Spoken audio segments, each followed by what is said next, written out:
Hey all வணக்கம் and welcome back to Srutheesh family. இன்றைக்கி Saturday morning நாங்கள் நங்கநல்லூரில் உள்ள ஆஞ்சநேயர் கோயிலுக்கு போயிருந்தோம். அங்கே வந்து கோயிலில் வீடியோ எடுக்கக்கூடாதுன்னு சொல்லியிருந்தாங்க. அதனால் நாங்கள் வீடியோ எடுக்கல. பொங்கல் மட்டும் வெளியில் எடுத்துகிட்டு வந்து வீடியோ எடுத்துக்கிட்டோம். பயங்கர சூடாக இருந்தது, ரொம்ப டேஸ்ட்டாக இருந்தது. இந்த மாதிரி ஒரு பொங்கல் வெண்பொங்கல் நான் எங்கேயுமே சாப்பிட்டதே இல்லை. அவ்வளோ நல்லா இருந்தது. 3 பேருமே அங்கேயே வந்துட்டு காலையில் சாப்பிட்டு முடிச்சிட்டோம். நாங்கள் எதுவுமே சாப்பிடாம தான் போயிருந்தோம். பட் எங்களுக்கு 3 பேருக்குமே அதுவே ஃபில்லாக ஆன மாதிரி இருந்தது. சரின்ட்டு சாமி கும்பிட்டுட்டு பொங்கலும் சாப்பிட்டுட்டு அப்புறம் நெய் வாங்க போனோம். இது ஆஞ்சநேயர் கோயிலுக்கு ஆப்போசிட்டில் அதே ஸ்ட்ரீட்லேயே இருக்குது. லாஸ்ட் வீக் போயிருந்தோம், பட் எங்களால் வாங்க முடியல. இந்த வீக் போயிருந்தோம், வாங்கிட்டு வந்துட்டோம். 1 கிலோ வந்துட்டு 960 ருபீஸ், 1 லிட்டர் வந்துட்டு 920 ருபீஸ், வெண்ணெய் வந்துட்டு 700 ருபீஸ். நாங்கள் வந்து தூக்கு எடுத்துகிட்டு போயிருந்தோம். தூக்குலேயே வாங்கிட்டு வந்துட்டேன். ஏன்னா திரும்ப நம்ம பேக்கெட்டில் வாங்கிட்டு வந்து பாட்டிலில் வாங்கிட்டு வந்து மாற்றிட்டு இருக்கணும்.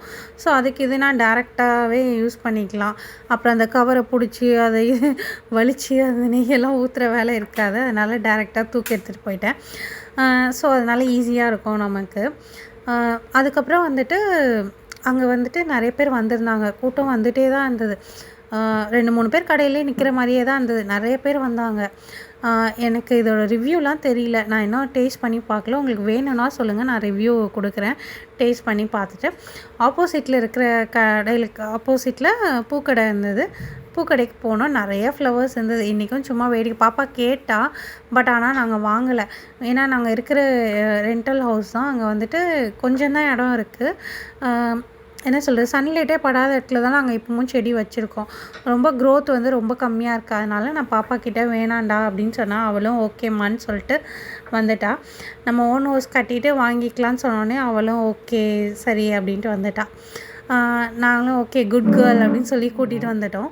அப்புறம் அங்கே வந்து ஒரு குரோட்டன்ஸ் இருந்தது. அது பார்த்திங்கன்னா லீவ்ஸ் வந்துட்டு ரெட் கலரில், அதாவது புதுசாக ஒரு லீஃப் வந்து ரெட் கலரில் இருந்தது. அப்புறம் லீஃப் பெருசானோடனே அது க்ரீன் கலரில் மாறிடுமா. இது நான் ஏற்கனவே ஒரு வீடியோவில் பார்த்துருக்கேன். பார்த்துட்டு சரி ஓகே நம்மளும் வீடு கட்டினா எல்லாம் வாங்கி வச்சுக்கலாம் அப்படின்னு சொல்லிட்டு அழகுக்காக வாங்கிக்கலாம் அப்படின்ட்டு வந்துட்டோம். அப்புறம் வீட்டுக்கு வந்தோடனே நெய் ஓப்பன் பண்ணி பார்த்தோம். நெய் வந்துட்டு ரொம்பலாம் ஸ்மெல் இல்லை. சில நெய்யெல்லாம் ரொம்ப திகட்டும் இல்லையா, இது அந்த மாதிரி இல்லை. பட் ஆனால் நான் இன்னும் டேஸ்ட் பண்ணி பார்க்கல. டேஸ்ட் பண்ணி பார்த்துட்டு உங்களுக்கு ரிவ்யூ சொல்கிறேன். கொட்டிடக்கூடாதுன்ட்டு காரோட ஹெட்ரெஸ்ட் என் ஹஸ்பண்ட் கழட்டி அதுக்குள்ளே மாட்டி லாக் பண்ணிட்டாரு. ஸோ நெய் கொட்டாமல் வீடு வந்து சேர்ந்துருச்சு. அப்புறம் அங்கே வெண்ணெய் வாங்கியிருந்தோம். ரிவ்யூ வேணும்னா சொல்லுங்கள், நான் கொடுக்குறேன். தேங்க்யூ ஃபார் வாட்சிங் மை வீடியோ. பாய்.